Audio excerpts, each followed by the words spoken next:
ધોધમાર અવિરત વરસાદ વરસી રહ્યો છે। વરસાદના કારણે રસ્તાઓ પર પાણી ભરાયા છે। શહેરના કારેલીબાગ મુક્તાનંદ સર્કલથી સંગમ 4 રસ્તા સુધી રોડ પર પાણી ભરાયા છે।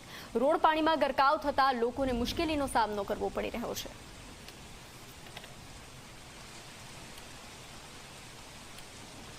વડોદરામાં સવારથી જ ધોધમાર વરસાદ વરસી રહ્યો છે, જેના કારણે અનેક નીચાણવાળા જે વિસ્તારો છે, રોડ છે, તેના પર પાણી ફરી વળ્યા છે। આપ જોઈ શકો છો, અત્યારે અમે કારેલીબાગ પાણીની ટાંકીથી લઈને સંગમ 4 રસ્તા તરફ જવાનો જે રોડ છે ત્યાં ઊભા છે કે જ્યાં આ રોડ પર પાણી જ પાણી દેખાઈ રહ્યું છે।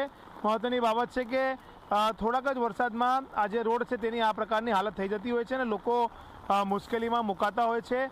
આપ જોઈ શકો છો કે દુકાન જે છે, આ તમામ દુકાનો સુધી જે પાણી છે તે પહોંચી ચૂક્યા છે અને હજુ પણ જો આ રીતે જ વરસાદ સતત વરસતો રહેશે તો દુકાનોની અંદર પણ જે પાણી છે તે ફરી વળશે। મહત્વની બાબત છે કે વડોદરા શહેરમાં સવારથી અત્યાર સુધી 4 ઇંચથી વધુ જે વરસાદ છે તે વરસી ચૂક્યો છે અને તેના કારણે શહેરના અનેક જે રાજમાર્ગો છે તે પાણીમાં ગરકાવ થઈ ગયા છે અને લોકોને ખાસ કરીને જે 2 વ્હીલર ચાલકો છે તેમને મુશ્કેલીનો સામનો કરવો પડી રહ્યો છે।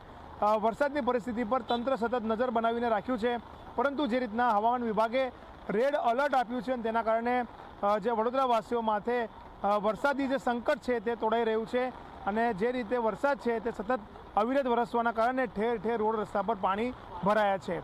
કેમેરામેન મુકુંદ દવે સાથે રવિ અગ્રવાલ, ઝી મીડિયા, વડોદરા। તો હાલ આ બુલેટિનમાં આટલું જ। વધુ સમાચારો માટે